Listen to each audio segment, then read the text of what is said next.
In this specific video, I'm going to show you how to give people an opportunity to share your site socially and easily. Now, there are many different ways to put social sharing buttons on your WordPress site, posts, and pages. But you want to make sure that it's easily accessible, because when somebody's looking through your content and they really like it and they want to share it, but if it takes them time to do it, then you're going to lose out on a lot of people who want to share your content.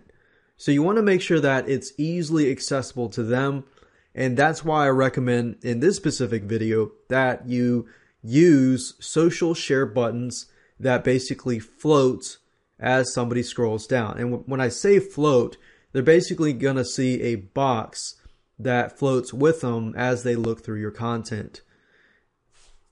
So let's go ahead and get started and install the plugin, and I'll show you what it looks like. Now, if we go to WordPress.org and go under plugins and click on the search box here and type in dig,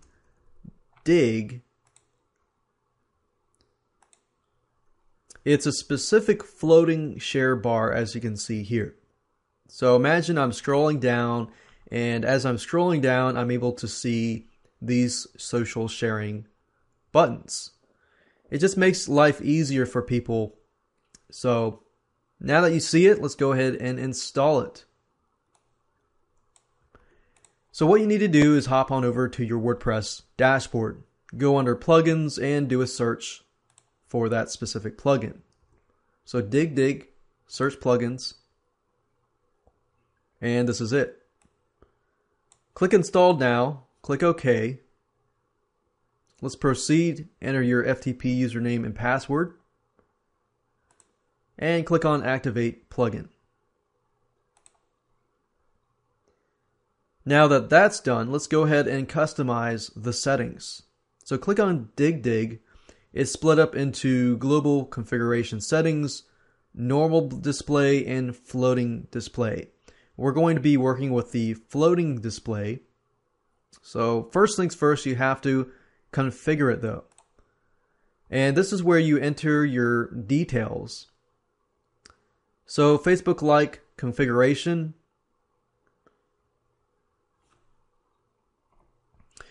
You have several different options. You can show faces. You can use post images in Facebook wall thumbnail, and so forth. In this case, we're going to leave it blank because we just want to keep it simple. And that's what I recommend. The more simpler it is for somebody to see, okay, the Facebook like it, and that's it. It's just less distractions. Now, with dig, it provides you with a lot of different options. However, I'd recommend to keep it simple. Twitter, you can enter your Twitter account here, your Twitter username here, your Flattr username here if you have a Flattr account. Tweet me, and I'd suggest if you don't have these accounts, just go ahead and go to these sites and create these accounts.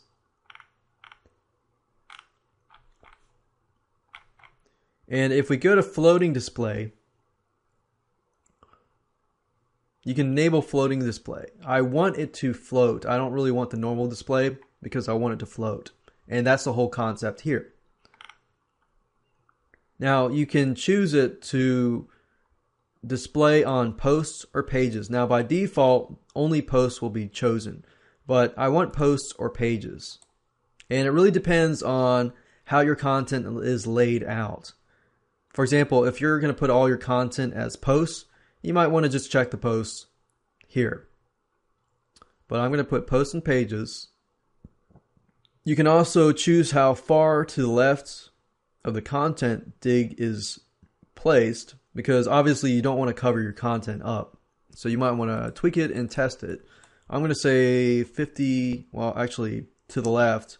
So if my content is here, you need to know where your content is, and then let's just say, I'll say 20. Because you don't want to put it too far to the left, otherwise it'll go past the window. And choose how far from the top the content dig is initially placed. I'll say 10 pixels. from the top down. Click Save Changes. And the button selection here is just customizing the buttons that you want to display. So we've got Twitter, Reddit, Google Buzz, and as you can see, there's a ton of buttons.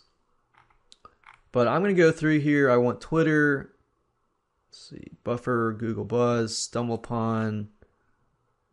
We'll do Facebook, Likes.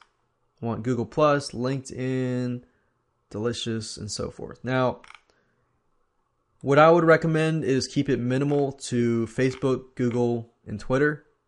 You can add more if you want to, but the problem with adding more is it clutters the left-hand side.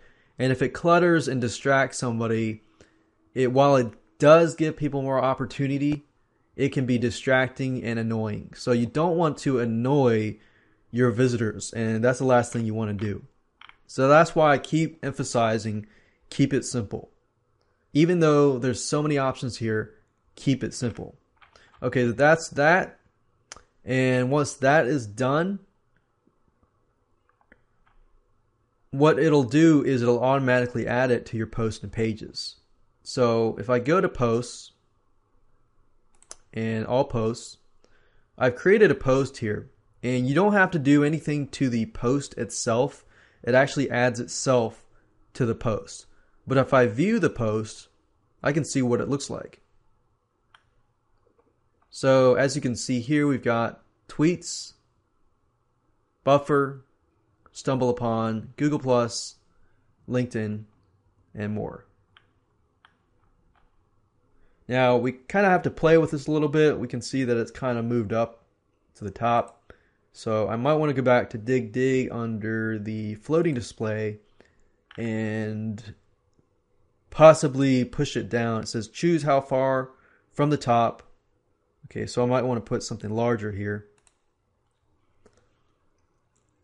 And you can just simply play around with it until it looks decent and good to go. Now we're good to go, and that's it. Just keep in mind, keep it simple. Less distracting is better than more distracting.